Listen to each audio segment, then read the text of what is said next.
Queridos irmãos e amigos, vamos abrir a palavra de Deus no livro de Atos dos Apóstolos, capítulo 2, e vamos do verso 37 até o verso 47. Atos, capítulo 2, 37 a 47, onde nós temos aqui a reação da multidão ao sermão do apóstolo Pedro. Quando ouviram isso, ficaram muito comovidos e perguntaram a Pedro e aos demais apóstolos: "Que faremos, irmãos?" Pedro respondeu: "Arrependam-se e cada um de vocês seja batizado em nome de Jesus Cristo para a remissão dos seus pecados, e vocês receberão o dom do Espírito Santo.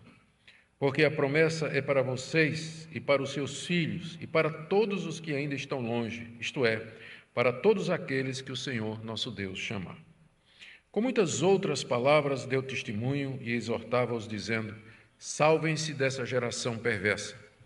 Então os que aceitaram a palavra de Pedro foram batizados, havendo um acréscimo naquele dia de quase 3.000 pessoas. E perseveravam na doutrina dos apóstolos e na comunhão, no partir do pão e nas orações. Em cada alma havia temor, e muitos prodígios e sinais eram feitos por meio dos apóstolos. Todos os que criam estavam juntos e tinham tudo em comum. Vendiam as suas propriedades e bens, distribuindo o produto entre todos à medida que alguém tinha necessidade. Diariamente perseveravam unânimes no templo, partiam pão de casa em casa e tomavam as suas refeições com alegria e singeleza de coração, louvando a Deus e contando com a simpatia de todo o povo. Enquanto isso, o Senhor lhes acrescentava dia a dia os que iam sendo salvos. Até aqui, queridos, a leitura da Escritura. Oremos mais uma vez. Pedimos, nosso Pai, que ilumines os olhos do nosso entendimento, para que nós possamos compreender esse texto e aplicá-lo ao nosso coração.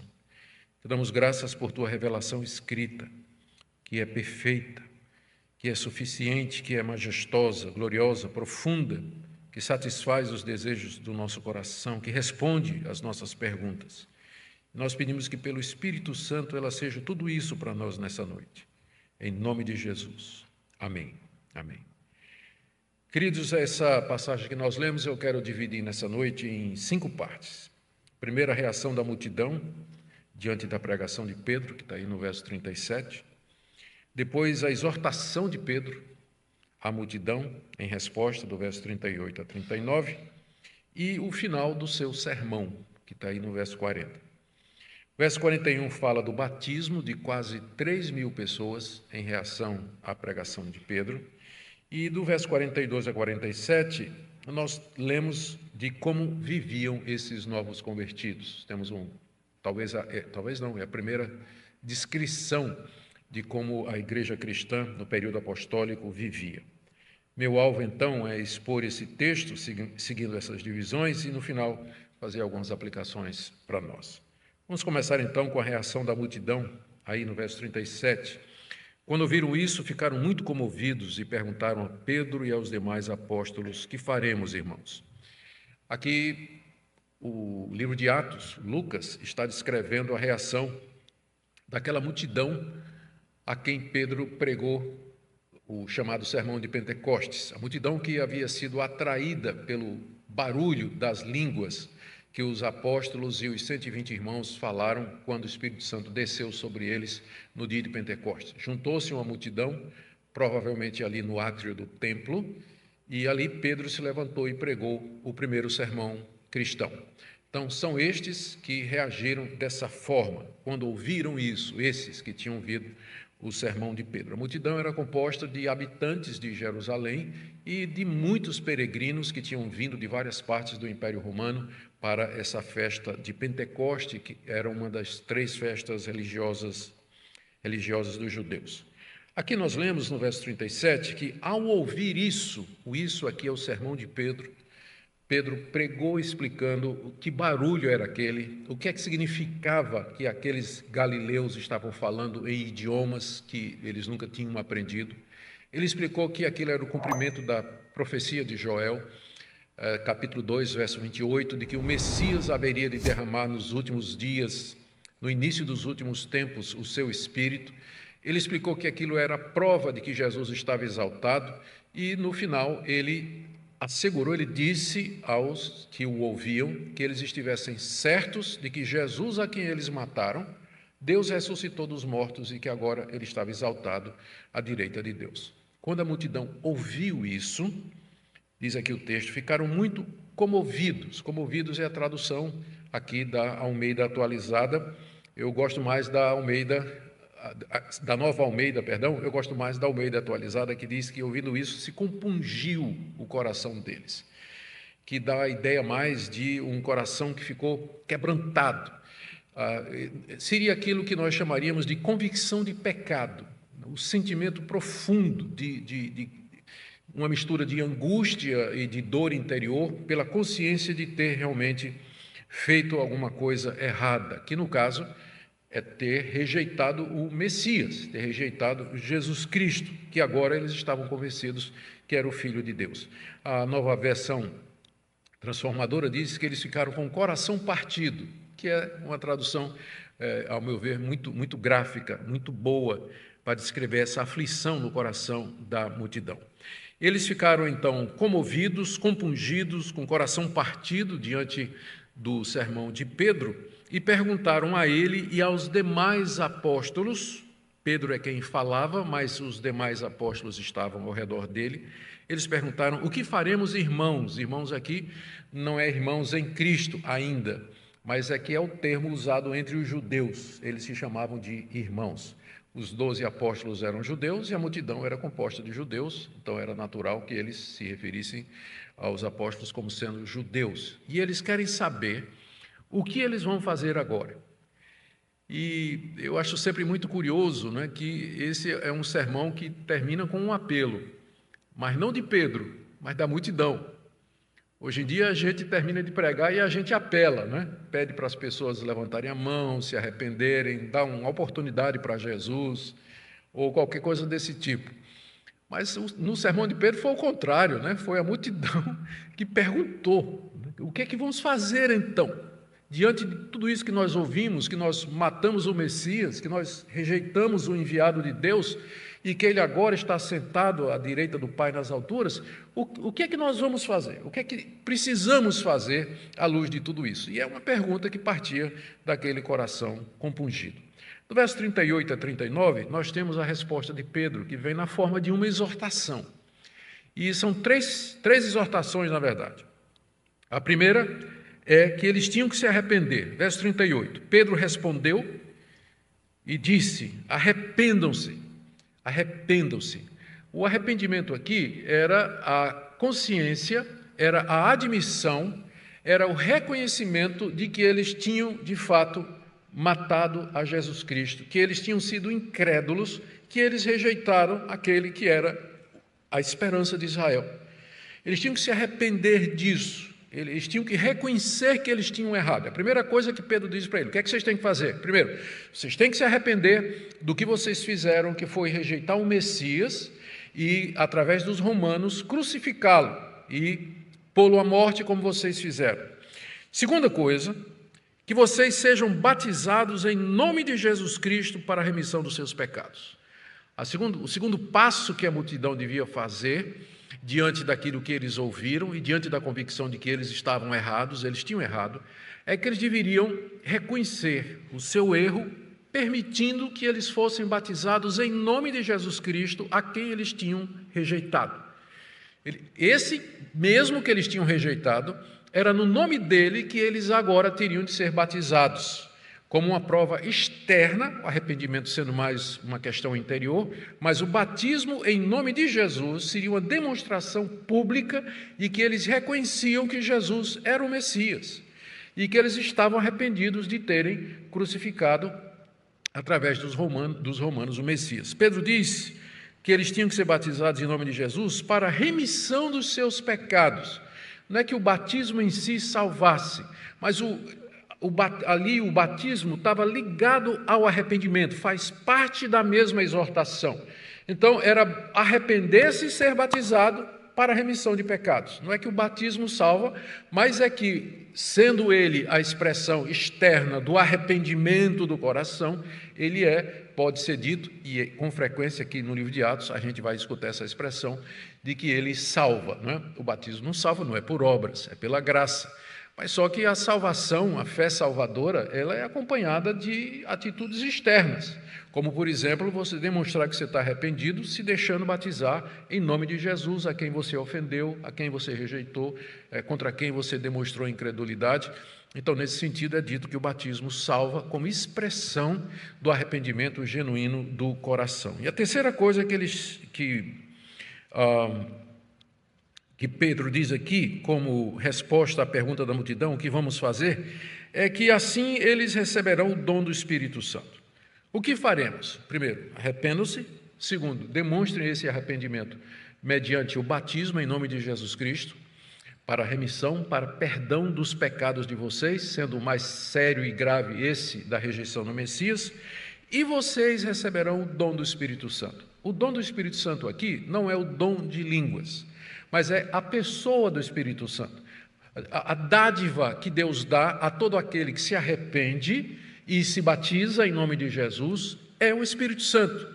É esse mesmo Espírito que veio sobre os apóstolos e os 120 no dia de Pentecostes, Pedro diz, ele virá também sobre vocês mediante o arrependimento e o batismo em nome de Jesus Cristo. Se vocês se arrependerem e se deixarem batizar em nome de Jesus, vocês vão receber o Espírito Santo, como nós recebemos, acabamos de receber isso que vocês estão contemplando e vendo aqui. Era essa, então, a exortação de Pedro. O que faremos? Arrependam-se, sejam batizados e recebam o dom do Espírito Santo. A razão pela qual Deus dá o Espírito Santo a quem se arrepende e crê, Pedro explica aqui no verso 39, é porque a promessa aqui é a promessa do Espírito Santo, que foi prometida pelos profetas do Antigo Testamento, que foi feita por João Batista, que foi feita por Jesus, de que ele mandaria o Consolador no seu lugar, porque essa promessa de receber o Espírito Santo é para vocês, isso aí é para vocês, o Espírito Santo é para vocês, judeus, vocês que estão aqui, vocês que estão ouvindo a pregação, Pedro falando, não é? É para vocês, para os seus filhos. Pedro aqui inclui os filhos, juntamente com os seus pais, na recepção do Espírito Santo. É claro, é evidente, o filho sendo convertido, o filho sendo arrependido e o filho crendo em Jesus Cristo, porque sem isso ninguém vai receber o Espírito Santo, mesmo sendo filho de crente. É para vocês, para os filhos de vocês e para todos os que ainda estão longe, tanto pode significar temporalmente os que ainda estão no futuro e que vão se converter, como, e eu acho que essa é a melhor interpretação, aqueles que estão longe geograficamente, os gentios que serão chamados pela pregação do Evangelho. Veja como faz sentido, porque a promessa é para vocês, judeus que estão aqui, que estão arrependidos de terem crucificado o gentio, e para aqueles que estão longe, isto é, para que estão fora dos limites da Judeia, para os gentios, os pagãos a quem esse Evangelho vai ser pregado. Então, a promessa de Deus, do Espírito Santo, é para judeus e para gentios. Ou seja, final do verso 39, para todos aqueles que o Senhor, nosso Deus, chamar. Pedro está deixando muito claro aqui que ninguém se torna crente por vontade própria, mas só por convite. Sabe aquelas festas especiais que vocês só entram com convite se for convidado? Sabe aqueles eventos que não é assim, o tipo, quem quiser faça a inscrição e venha, onde você só entra se for convidado? É mais ou menos isso. Nós não podemos nos tornar crentes em Jesus, nós não podemos nos arrepender, nós não podemos receber Jesus como Salvador, nós não podemos receber o Espírito Santo, a menos que Deus nos chame para isso. E essa chamada aqui é a chamada eficaz, porque a chamada geral, Deus faz a todos, todo mundo é chamado pelo Evangelho. Mas aqui se refere à chamada especial, aquela chamada irresistível, pela qual Deus chama, convida, persuade o pecador de tal forma que ele voluntariamente se arrepende dos seus pecados, crê em Jesus Cristo, se deixa batizar em nome de Jesus para perdão de pecados e recebe o dom do Espírito Santo. Essa é a exortação de Pedro, portanto, para aquela multidão no dia de Pentecostes, depois que ele acaba de pregar a Cristo como sendo o Messias crucificado, rejeitado por Israel, mas agora exaltado à direita de Deus.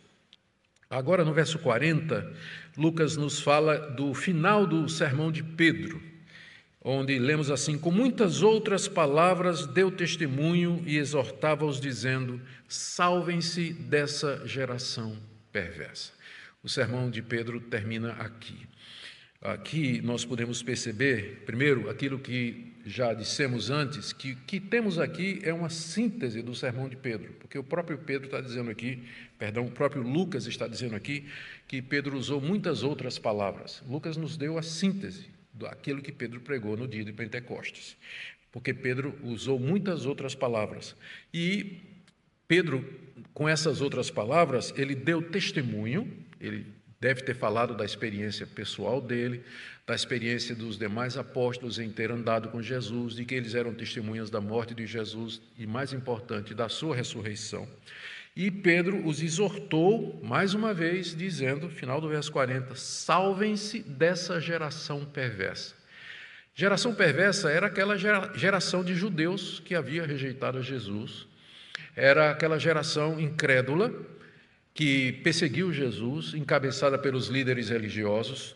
É chamada de geração perversa porque é uma geração corrompida, era uma geração má, era uma geração incrédula, que o tempo todo estava colocando tropeços, querendo fazer Jesus cair em algum tipo de armadilha. Era uma geração que não se convenceu pelos sinais e prodígios que Cristo fez e chegou ao ponto de rejeitá-lo. Aquela geração seria castigada por Deus. O castigo viria. E por isso que essa expressão aqui, salvem-se dessa geração perversa, significa isso. Deus vai castigar essa geração perversa. Aqui, que de fato, 40 anos depois, os romanos invadiram Jerusalém e destruíram a cidade, mataram 500.000 de judeus. Escaparam os cristãos para os montes, porque se lembraram da profecia de Jesus, de que isso haveria de acontecer. Então, essa geração vai sofrer o castigo aqui, e o castigo é eterno. Mas se vocês se arrependerem, se vocês forem batizados em nome de Jesus para a remissão dos pecados, recebendo assim o dom do Espírito Santo, vocês serão salvos desse castigo que Deus vai trazer sobre os judeus, sobre essa geração perversa e incrédula. Esse é o apelo de Pedro para aquela... O apelo dele vem agora, não é? O apelo dele vem agora no final. Salvem-se dessa geração perversa, escapem mediante o arrependimento e a fé no Messias, escapem do juízo que Deus haverá de trazer sobre vocês, e que de fato aconteceu, como nós já falamos. Bom, aqui no verso 41, nós temos o relato do batismo de quase 3.000 pessoas. Pedro pregou um sermão, 3.000 pessoas se converteram. Hoje a gente tem que pregar 3.000 sermão para um se converter. Então tem alguma coisa errada, né? Está faltando alguma coisa. Está faltando alguma coisa que vai nos levar ao ponto seguinte. 41. Então, os que aceitaram a palavra de Pedro foram batizados, havendo um acréscimo naquele dia de quase 3.000 pessoas. Acréscimo porque já tinha 120. A gente não sabe se os 12 está contado dentro dos 120 ou se está fora, e aí seria 132, não é? Mas já tinha uma igreja que se reunia no cenáculo e sobre quem o Espírito Santo desceu. Já tinha uma igreja. A esse número de 120 ou 132, incluindo os apóstolos, foram acrescentados naquele dia, acrescentadas quase 3.000 pessoas. Ou seja, a multidão que escutou o sermão era grande, não era pequena não. A gente não sabe que proporção da multidão creu. Não sabemos se foi toda, se foi metade, um terço, mas havia pelo menos 3.000 pessoas escutando aquilo que Pedro pregou. Por isso que nós dissemos que isso aqui só pode ter acontecido no átrio do templo. Era o único lugar em Jerusalém que caberia uma multidão desse tamanho e onde um momento como esse poderia acontecer. Então, é um acréscimo de quase 3.000 pessoas, literalmente no grego, 3.000 almas.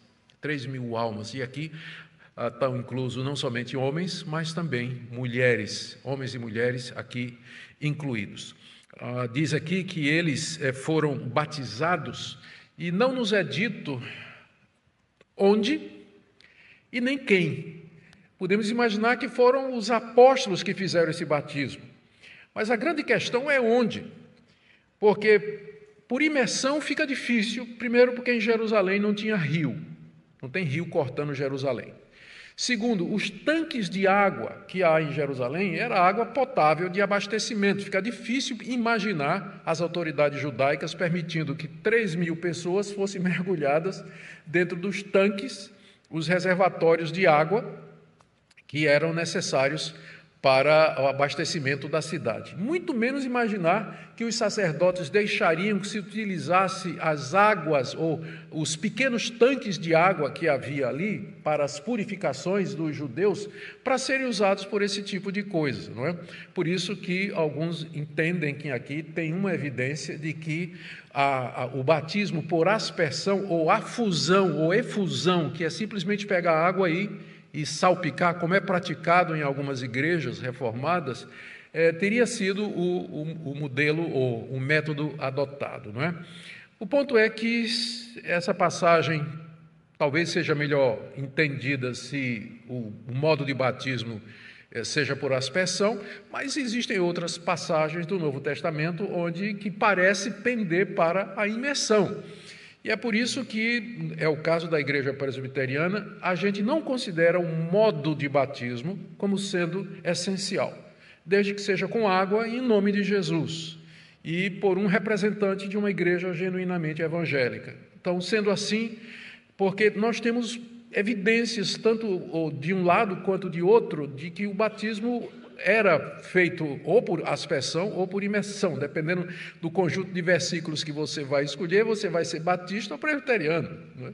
Vai depender do conjunto de textos. Esse aqui é presbiteriano, tudo indica, não é? Dificilmente seria outra maneira de ter batizado, a não ser por aspersão. Mas não é o ponto aqui e não é importante. O que importa é que eles foram batizados em nome do Senhor Jesus. Isso porque, diz aí o verso 41, eles aceitaram a palavra de Pedro, ou seja, aceitaram o convite. Deus chamou através da pregação. É assim que Deus chama. E eles aceitaram. E porque não podiam fazer outra coisa, não é? Porque esse chamado de Deus através da palavra de Pedro era um chamado irresistível, chamado da graça, que convence, que conquista, que muda o coração do pecador, transforma a disposição do coração dele de hostilidade, de inimizade para amor a Deus, por boa vontade para com as coisas de Deus, que nos dá uma disposição mental aprovada diante de Deus. Somente a graça de Deus pode fazer isso no pecador, e essa graça atua através da palavra, né? Pedro pregou a palavra, Deus chamou essas pessoas e essas pessoas aceitaram, elas vieram livremente, vieram porque quiseram vir, mas vieram assim porque antes Deus já falou ao seu coração, Deus tocou no seu coração e os dispôs a essa decisão de se arrepender e crer no Senhor Jesus. Que coisa maravilhosa! É o resultado do primeiro sermão cristão da história, que é o sermão de Pedro, e trouxe esse resultado extraordinário dessas pessoas que creram e foram batizadas ali em Jerusalém. De 42 a 47, nós temos aqui o relato de como eles viviam. Porque o que aconteceu, muito provavelmente, é que muitos daqueles 3.000 que se converteram nesse dia, eu não sei a proporção, ninguém tem como saber, mas uma proporção desses 3.000 aqui não eram habitantes de Jerusalém. Nós já vimos que a multidão era mista. Os moradores de Jerusalém e os peregrinos, judeus que vinham de outras partes do mundo romano. Alguns desses se converteram com certeza. E eles ficaram em Jerusalém. Não voltaram para casa. E ali eles, por quê? Eles tinham encontrado o Messias. Tinham encontrado agora a esperança de Israel. Provavelmente famílias inteiras resolveram ficar ali em Jerusalém.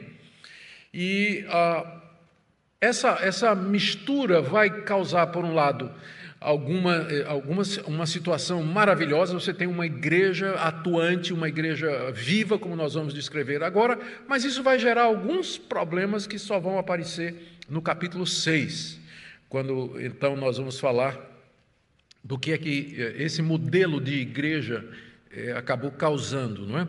Mas aqui você tem, do lado positivo, uma descrição do que seria o padrão da igreja, o que Deus quer para nós, o que tipo de comunidade nós deveríamos ter.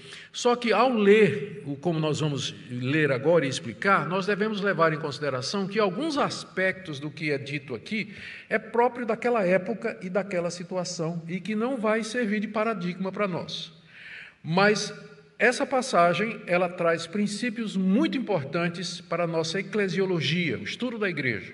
Saber como a igreja deve viver, como ela deve se comportar, ela que serve de paradigma para nós em muitos sentidos. Então vamos ver o que é que Pedro nos fala, o que é que Lucas nos fala, da vida desses novos convertidos. A igreja que tinha 120 e tal membros, agora pula para uma igreja de pelo menos 3.000 pessoas.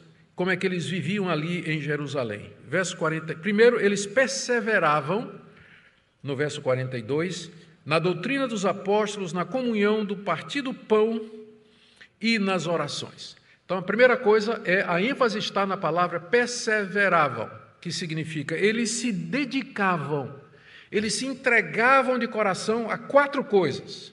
Primeiro, a doutrina dos apóstolos, que significa que quem estava doutrinando, que os apóstolos então começaram um método, ou começaram um programa intensivo de ensino e doutrinação daqueles convertidos. Isso era liderado pelos 12, e é chamado então a doutrina dos apóstolos, que nada é senão a doutrina de Cristo. Era dizer para eles que Jesus Cristo é o cumprimento dessas profecias do Antigo Testamento, que os últimos tempos raiaram, e que a salvação não é pelas obras, como vocês vinham pensando, como os fariseus ensinavam, mas é mediante o que Cristo fez na cruz do Calvário. E Ele está vivo, Ele é o nosso mediador entre Deus e os homens, enfim, o Evangelho na sua plenitude. Os apóstolos tinham que doutrinar aquela multidão, porque eram judeus acostumados ao judaísmo, que sempre entenderam que a salvação era pela lei, mediante as obras da lei, e agora a cabeça deles, não é? Então, eles têm que dizer, os apóstolos tinham que explicar quais eram as consequências deles reconhecerem que Jesus é o Messias, e que eles mataram aquele que foi enviado de Deus. Isso tem implicações, e você pegar isso aí, e daí você falar sobre salvação pela graça, o reino de Deus, os últimos tempos, mudar a escatologia, isso tudo não é uma coisa que acontece do dia para a noite, era muito trabalho. Mas os apóstolos estavam lá doutrinando a multidão, por isso que era todo dia, porque é muita coisa para arrumar na cabeça. E eu sei que alguns de vocês passaram por uma experiência parecida com essa, aprenderam a vida toda uma forma de cristianismo que não está de acordo com a graça que nos é ensinada no Evangelho, e um dia a coisa clareou, e aí, peraí, mas então como é que fica isso? E agora como é que fica isso? Como é que encaixa isso? E aí você tem um processo que dura às vezes 1 ano, 1 ano e meio, 2, até sua cabeça se rearrumar de novo. Então imagine o que não estava passando na cabeça desses 3.000 ali. Os 120 tranquilo, eles estavam com Jesus desde o começo, mas agora aqueles ali tinham se convertido naquele dia. Então começa esse programa de doutrinação dos apóstolos, e os novos convertidos se dedicavam, eles perseveravam nisso, eles queriam aprender, eles queriam entender o que é que tudo aquilo significava. Além disso, eles também se dedicavam à comunhão, ao partir do pão e das orações, que são as 3 coisas colocadas aqui para dizer que eles se dedicavam a estar juntos. A expressão, a palavra comunhão, significa isso, estar juntos, ter coisas em comum, que provavelmente é a mesma coisa aí no verso 42, de partir do pão. Partir do pão pode se referir às refeições, eles comiam juntos, que era uma forma de confraternização muito comum no Antigo Oriente, ainda hoje não é? A gente convida os amigos para comer em casa, quando a gente tem condições. E no meio dessas refeições, eles celebravam a ceia como Jesus tinha feito. Lembrando que foi assim que a ceia foi instituída. Foi no meio da celebração, no meio da ceia da Páscoa, Jesus tomou o pão e o cálice e instituiu a ceia. A igreja primitiva, apostólica, ela seguiu o mesmo modelo. Durante as suas refeições, eles partiam pão e celebravam a ceia em memória do Senhor e Salvador Jesus Cristo, conforme ele próprio havia dito. Então, comunhão, partir do pão e nas orações, ou seja, nas reuniões, nos momentos de oração. Era uma igreja que orava. Eles, como judeus, já estavam acostumados a ir ao templo e orar 3 vezes por dia. E agora eles encontraram o Messias, e eles agora receberam o Espírito Santo e o Espírito de oração naturalmente.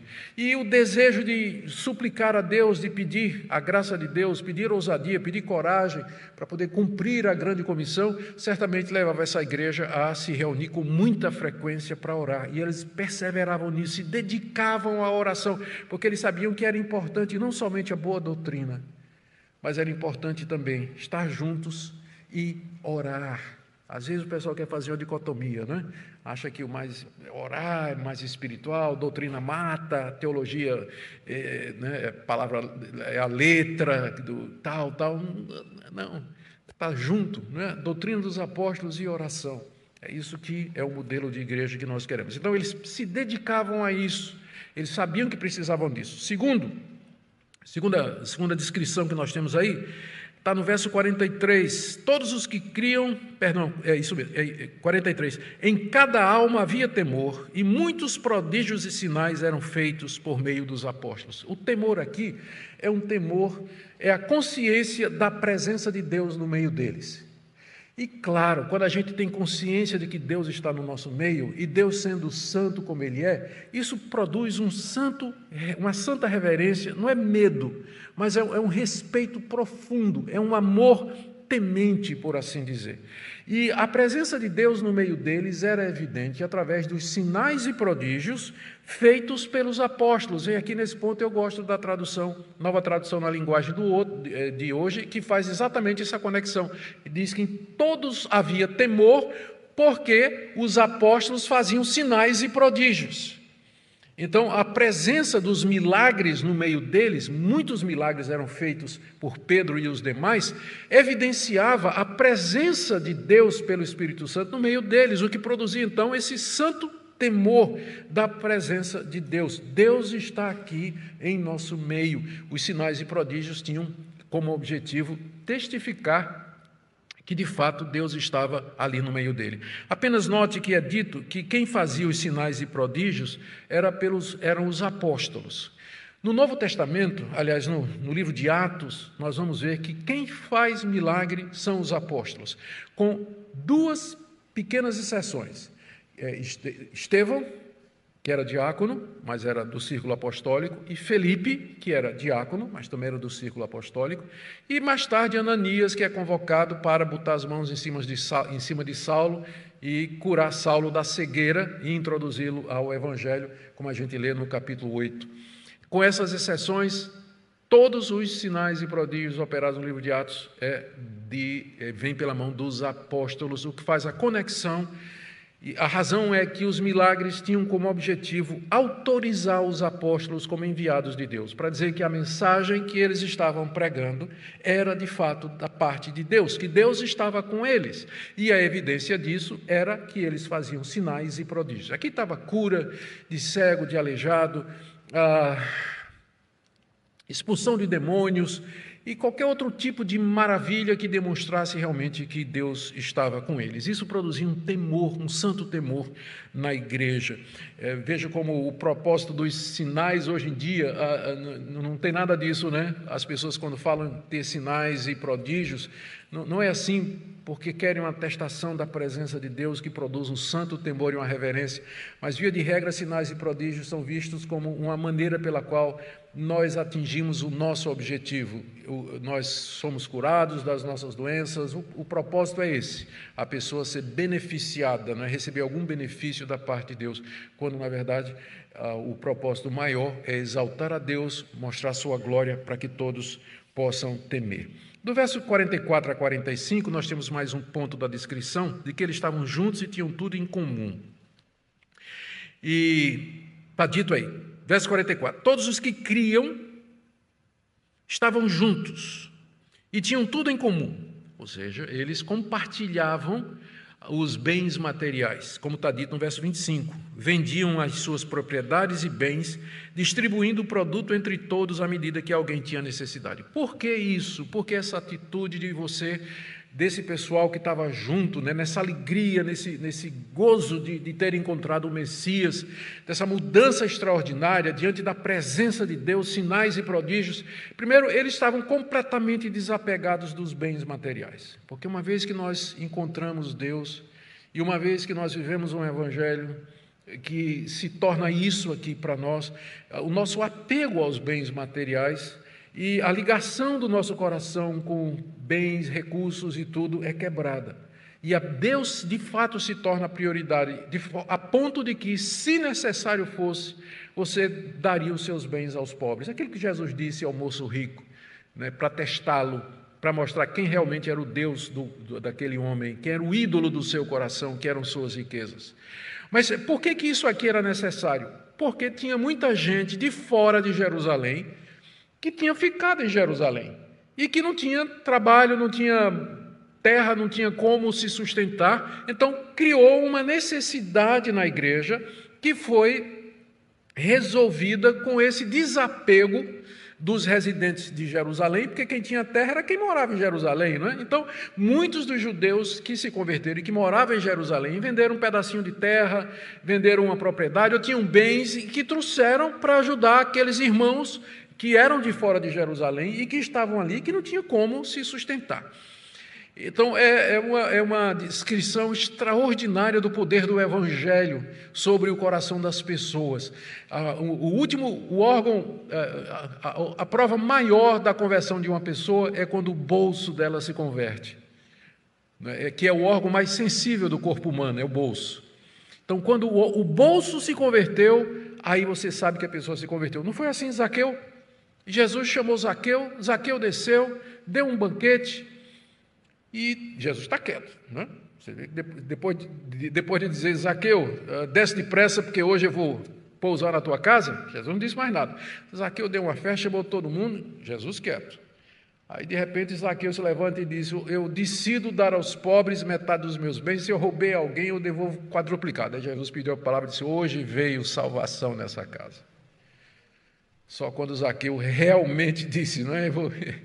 Eu vou dar o que eu tenho, eu vou devolver o que eu roubei, Jesus disse, esse está salvo. Hoje veio salvação nessa casa.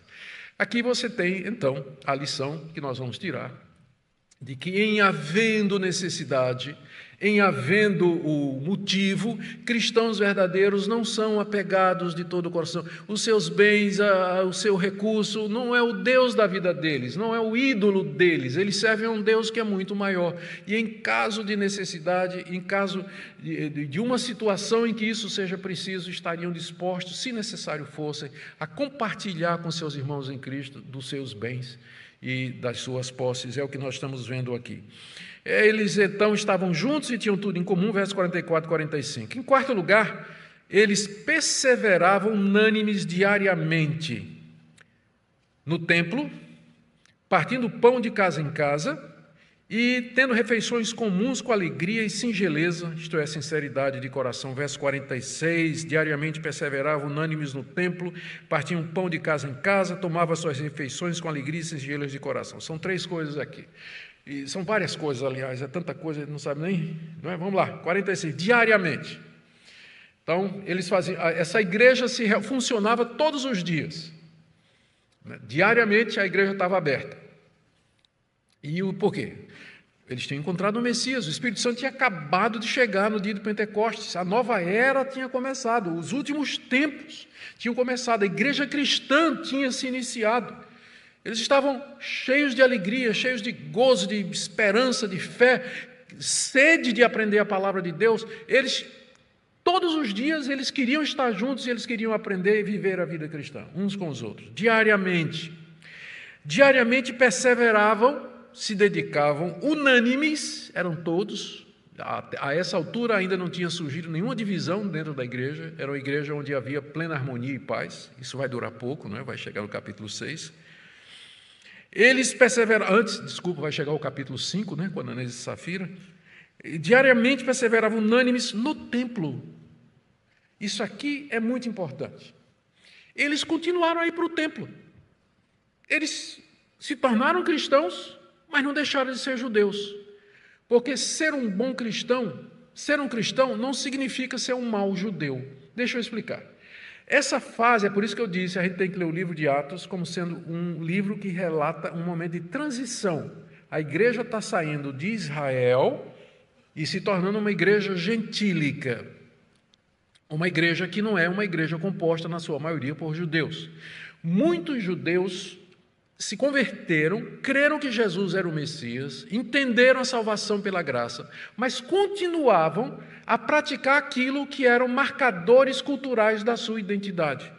A circuncisão não era somente um rito religioso para o judeu, mas era uma marca da sua nacionalidade, da sua etnia. Todo judeu é circuncidado, quer ele seja religioso ou não, até o dia de hoje.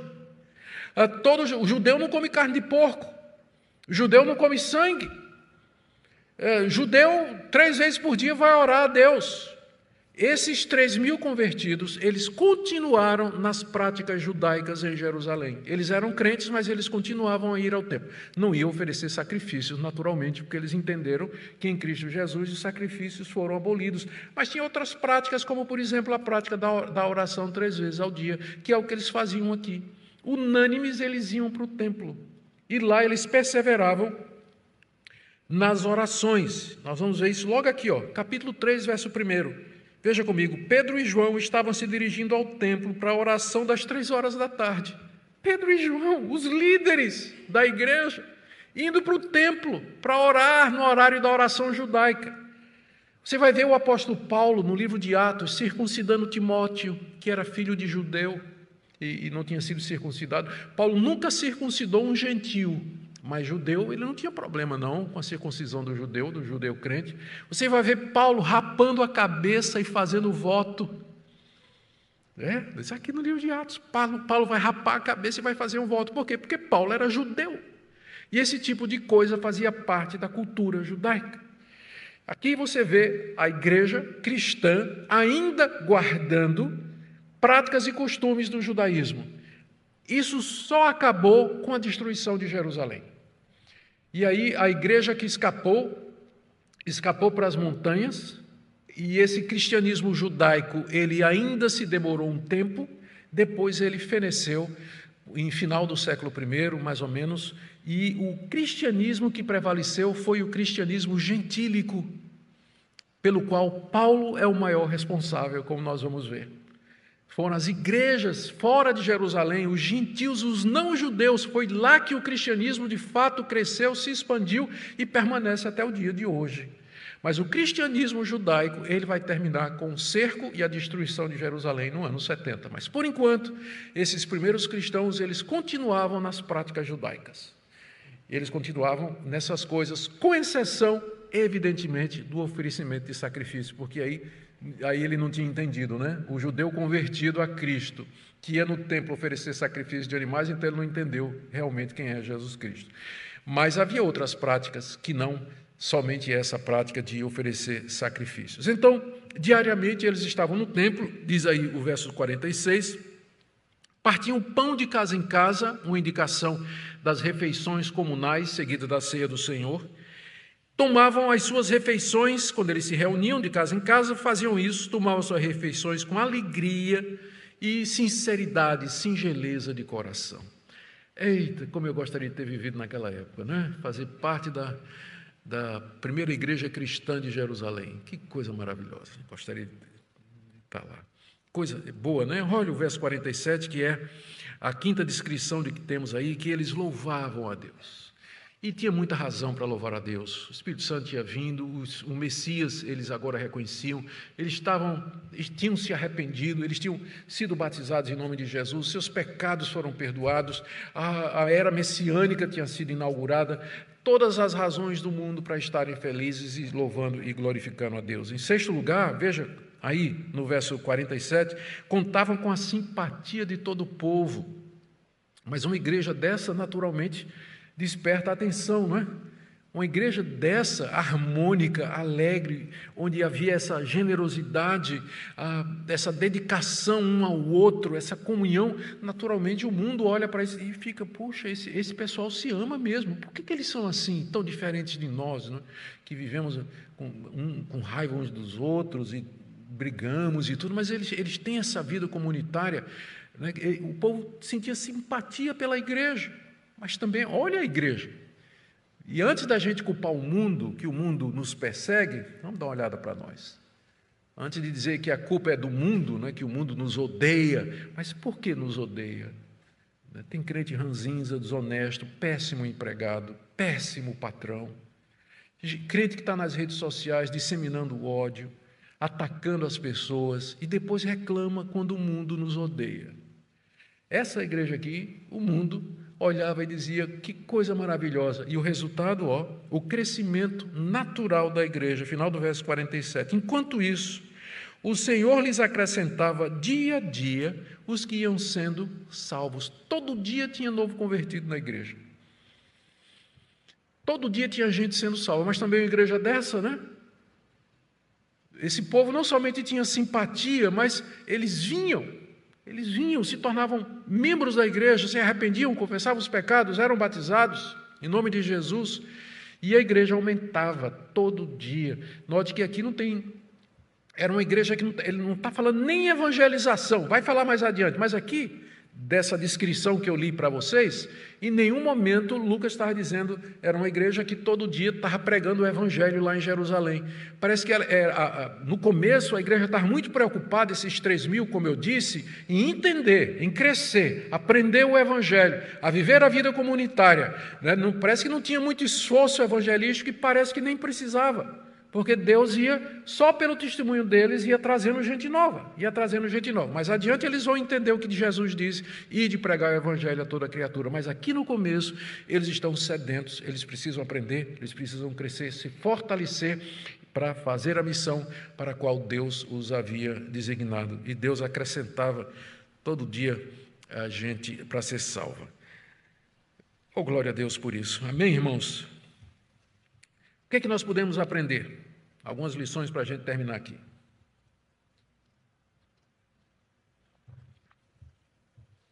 Primeiro, em que consiste o poder do Espírito Santo?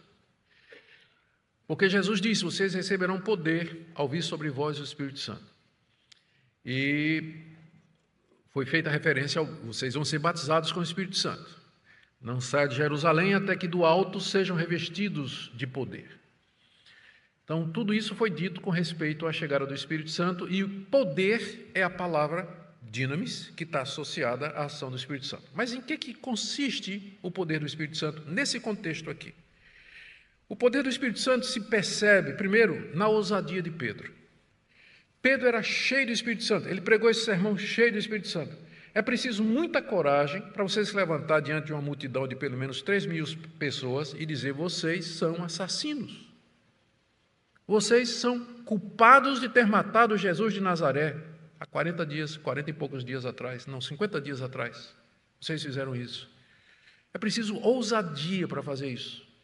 O poder do Espírito Santo é, em primeiro lugar, para dar ousadia à igreja, para testificar de Cristo ao mundo. Além disso, você vê o poder do Espírito Santo na convicção de pecado na multidão. Se você ler o sermão de Pedro, não é um sermão, né, assim, retórico.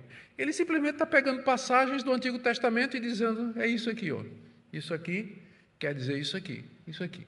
Entretanto, esse sermão simples, que nada mais era do que uma exposição de textos do Antigo Testamento aplicados à vida de Jesus, foi ungido pelo Espírito Santo de tal maneira que 3.000 pessoas foram chamadas naquela noite.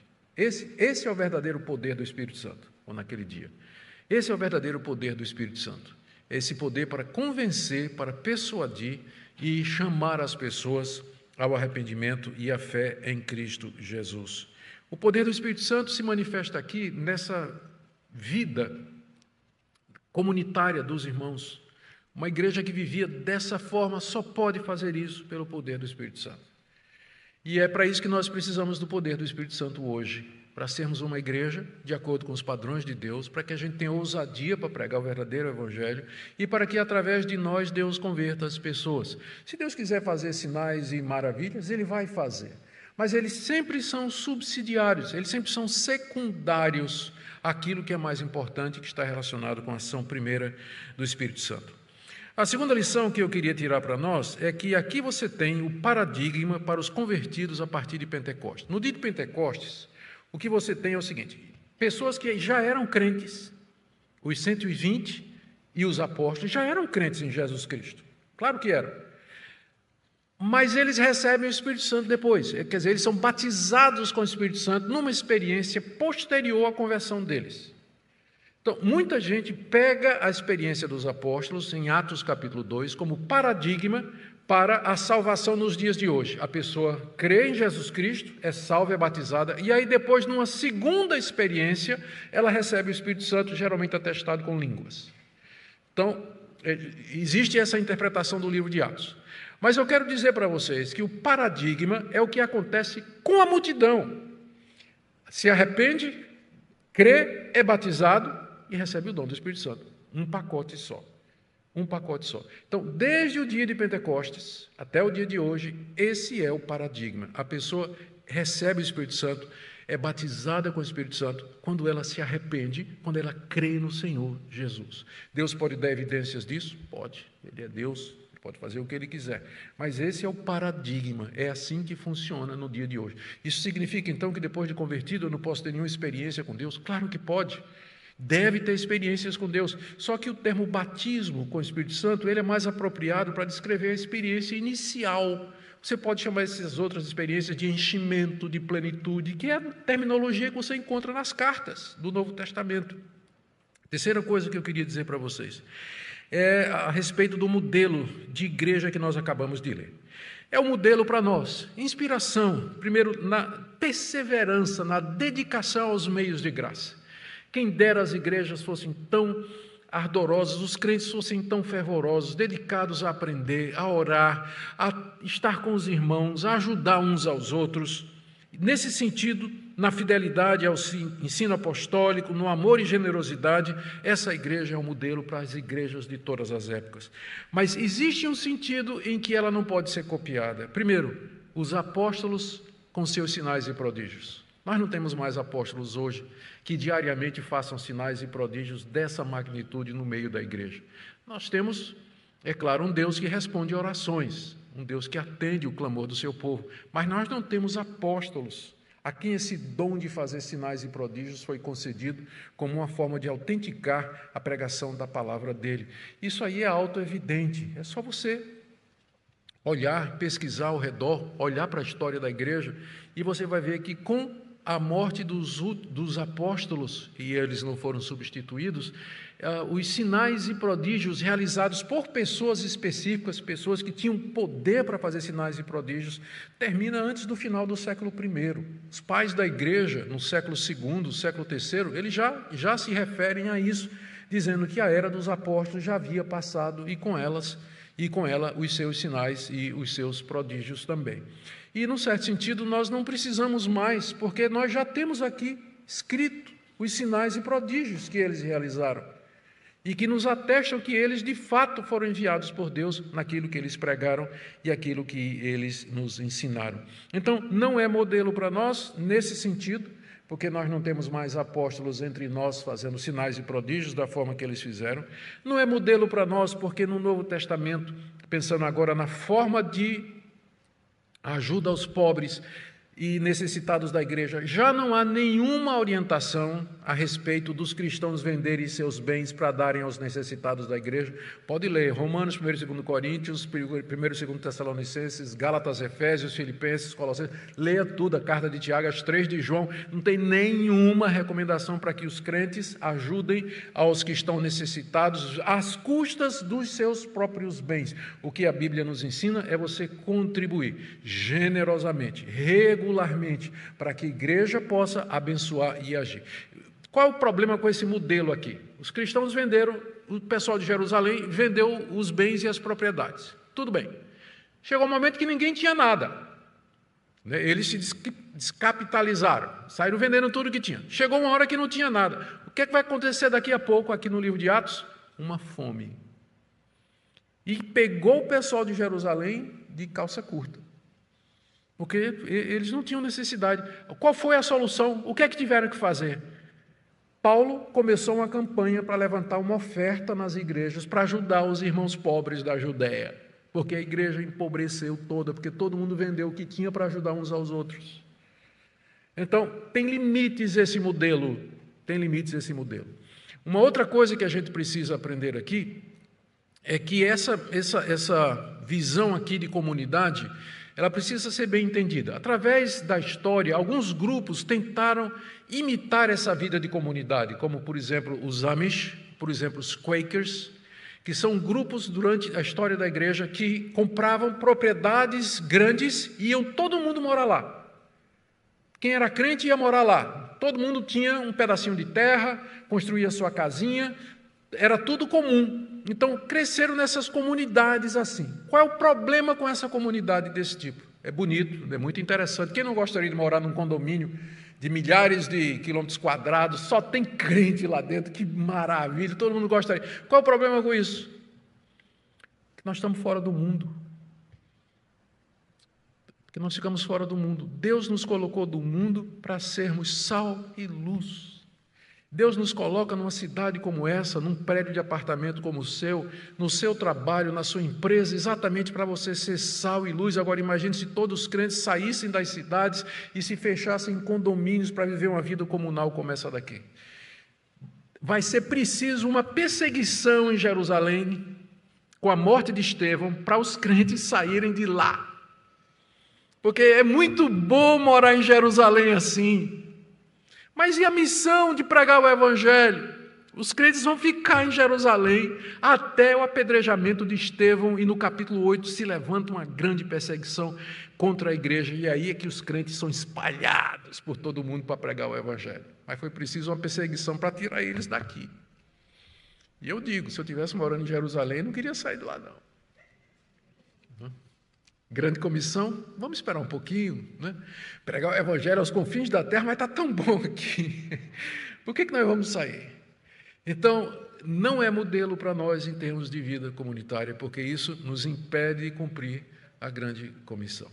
É uma bênção em termos de comunhão, generosidade, doutrina, fidelidade, perseverança, e está aqui na Bíblia exatamente para ser inspiração para nós, de como uma igreja pode ser, uma igreja que crescia todo dia. Mas é preciso levar em consideração todo o restante do livro de Atos e os demais livros do Novo Testamento, para que a gente possa ter um modelo correto de igreja. Amém, queridos?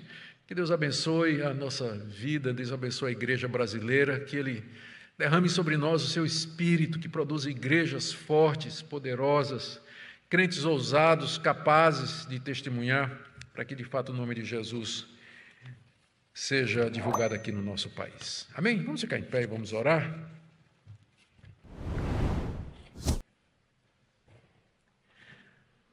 Ó Deus, te damos graças pelo privilégio de fazer parte do teu povo. Pedimos perdão,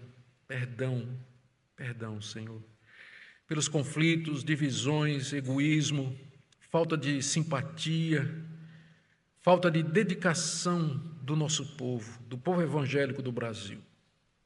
Perdoa a igreja brasileira, Senhor. E pedimos que o Senhor levante em nosso meio líderes cheios do Espírito Santo, que possam nos ajudar a viver a vida cristã de acordo com o padrão que o Senhor nos deu. Abençoa-nos, ó Deus, tem misericórdia de nós, acrescenta a tua igreja diariamente pessoas que estão sendo salvas. Olha, Senhor, para os aflitos e necessitados, de que nós sejamos generosos, com sabedoria, para ajudar os pobres e necessitados. Ouve a nossa oração. É o que pedimos em nome de Jesus. Amém.